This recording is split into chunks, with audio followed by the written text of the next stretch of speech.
नमस्कार सबैजनालाई तपाईहरुलाई स्वागत छ शिक्षा सागर च्यानलमा। आजको यस भिडियोमा हामीले यो गिभन प्रुफ दैट भेक्टर मेथडले प्रुफ गर्न सिक्न गइराखेका छौं। त्यसैले भिडियोलाई अन्तिमसम्म हेरिदिनु होला। अब लागौ सल्युसनतिर। सबभन्दा पहिले मानौ एबीसी एउटा ट्रायंगल हो। यहाँ फिगरमा देख्न सक्नुहुन्छ एबीसी के एउटा ट्रायंगल हो। ठीक छ। अब त्यसपछिको कुरा के लेखेको छु त्यो बुझौं। सबभन्दा पहिले यो एंगल ए को opposite side BC equal to के मानेको छु मैले भेक्टर ए मानेको छु। ठीक छ। त्यसपछि एंगल बी को opposite side AC equal to के मानेको छु मैले भेक्टर बी मानेको छु। अनि त्यसपछि एंगल सी को opposite side AB equal to मैले के मानेको छु भेक्टर सी मानेको छु। ठीक छ। अब vector A plus vector B plus vector C तीनवटैलाई जोडेर कति हुन्छ भ्यालु 0 हुन्छ। यो कुरा नोटमै लेख्दा हुन्छ। Sum of three vectors representing three sides of triangle is equal to कति हुन्छ त 0 हुन्छ है।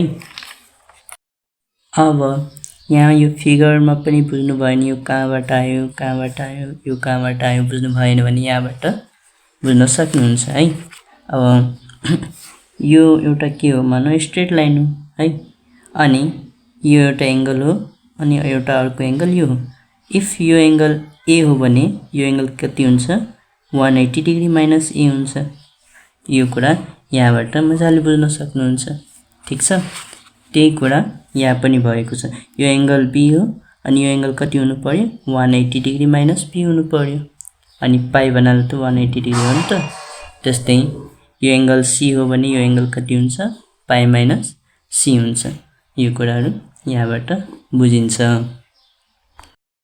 अब हामीले के गर्नुपर्छ त पाले पालो भेक्टर ए लिएर यतिमा क्रस प्रोडक्ट गर्ने, भेक्टर बी लिएर यतिमा क्रस प्रोडक्ट गर्ने र भेक्टर सी लिएर यतिमा क्रस प्रोडक्ट गर्ने। अब A into A plus B plus C equal to कति हुन्छ 0। त्यसो भए ए इन्टु यति भन्नाले 0 इक्वल टु कति हुन्छ 0 है। त्यस्तै यो पनि यहाँ बी इन्टु यति इक्वल टु 0 सी इन्टु यति इक्वल टु 0 हुन्छ। बुझ्नुभयो त। अब हामीले पाले पालो यो सबै गर्छौं। ठीक छ। अब त्यही कुरा यहाँ गरेको छु यो बुझ्नु भयो नि त। अब ए भेक्टर इन्टु के हुन्छ A vector plus A vector into B vector फेरि प्लस ए भेक्टर इन्टु के हुन्छ सी भेक्टर। त्यही कुरा यहाँ लेखेको छु। अब यहाँ A vector into A vector equal to के हुन्छ 0। याद राख्नु होला दुईवटा सेम भेक्टरको cross product equal to always कति हुन्छ त 0 हुन्छ। ठीक छ।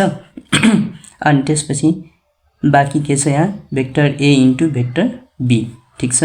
अनि यतिलाई के गरेको छु मैले त्यो साइड लगेको छु। अब त्यो साइड लादा के हुन्छ अहिले प्लस छ त्यो साइड लादा के भयो minus A vector into C vector भयो। ठीक छ। अब त्यसो भए A vector into B vector equal to हामीले के लेख्न सक्छौं C vector into A vector. हामीले यसलाई सुरुमा लेख्यौं र यसलाई त्यसपछि लेख्यौं भने के हुन्छ साइन चेन्ज हुन्छ। अब माइनस छ भने यहाँ के भइहाल्यो प्लस भयो। यतिसम्म बुझ्नु भएन। यसलाई सेकेन्ड रिलेसन मानौं। त्यस्तै अब यो पनि बुझौं। B vector into A vector plus B vector into B vector plus B vector into C vector हुन्छ। त्यही कुरा यहाँ लेखेको छु है। अब B vector into A vector अब दुईवटा सेम भेक्टरको क्रस प्रोडक्ट के हुन्छ त 0 हुन्छ। अघि पनि भने मैले। त्यस्तै अब यो माथि जस्तै सेम सारेको छु इक्वल टु 0 भयो। ठीक छ। अब मैले यो बी भेक्टर इन्टु सी भेक्टरलाई यही साइड राखेँ अनि यो भेक्टर यतिलाई के गरे त अर्को साइड लगे। अब यहाँ प्लस छ त्यो साइड गयो भने के भयो माइनस भयो। अब यिनीहरुको साइड चेन्ज गरे भने भन्नाले यसलाई अगाडि लेखे र यसलाई पछाडी गरे भने के हुन्छ साइन चेन्ज हुन्छ। यहाँ माइनस छ भने अब के भइहाल्यो प्लस भयो है।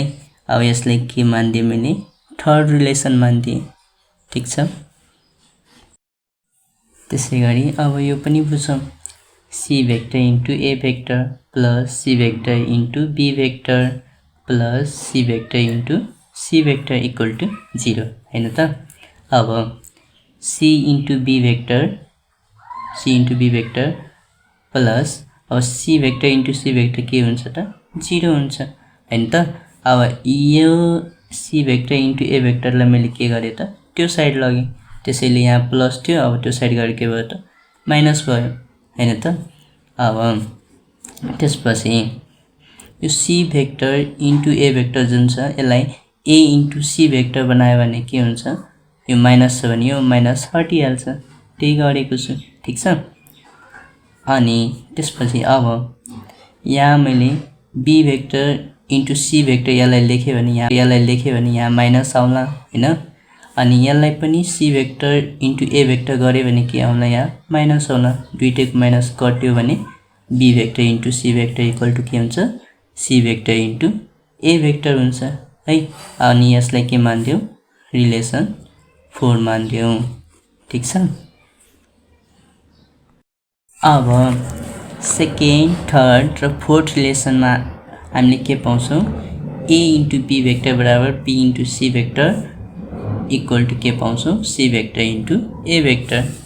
यहाँ हेर्न सक्नुहुन्छ ए इन्टु बी भेक्टर बराबर के हो त सी इन्टु ए भेक्टर हो हैन त।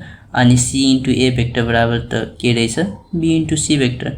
It means A into B vector बराबर B into C vector equal to के हुन्छ C vector into A vector हुन्छ है। बुझ्नुभयो त।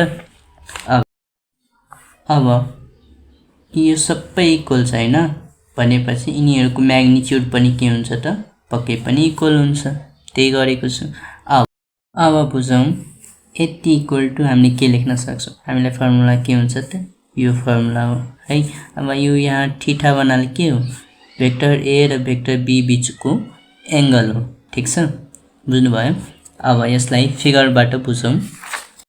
एक्जाम्पल भेक्टर ए र भेक्टर बी बीचको एंगल कति हो त सी हो।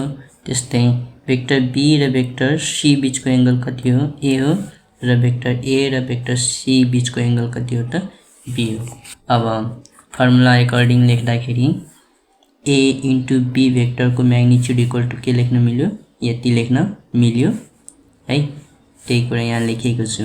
अब यो sin पाई माइनस सी भन्नाले पनि के हो त sin सी हो, त्यसैले डाइरेक्ट सी पनि लेख्न मिल्छ अनि पाई माइनस सी पनि लेख्न मिल्छ। अब त्यसपछि के गरौँ यिनीहरूको सबैको तल के गरौँ एबीसी लिएर डिभाइड गरौँ। ठीक छ। अब त्यसो भए के हुन्छ माथि कुरा सेम तलमा एबीसी लिएर डिभाइड गरे, माथि सेम तल एबीसी लिएर डिभाइड, माथि सेम तल एबीसी लिएर डिभाइड। अब त्यसो हुँदा एबी कट्यो बच्यो के त sin पाई माइनस सी भन्नाले sin सी बाई सी बच्यो। अनि यहाँ sin a बाई ए बच्यो, sin पाई माइनस बी भन्नाले त बी हो नि त sin b बाई बी बच्यो है। त्यही कुरा यहाँ लेखेँ C by C equal to sin a by A equal to sin b by B. हामीले यही प्रुफ गर्नुपर्ने थियो, यसरी हाम्रो प्रुफ पुरा भयो। भिडियो राम्रो लाग्यो भने लाइक कमेन्ट र सेयर गरी आफ्नो अरू साथीहरूसम्म भिडियो पुर्याउनु होला र च्यानललाई सब्स्क्राइब गरिदिनु होला। धन्यवाद।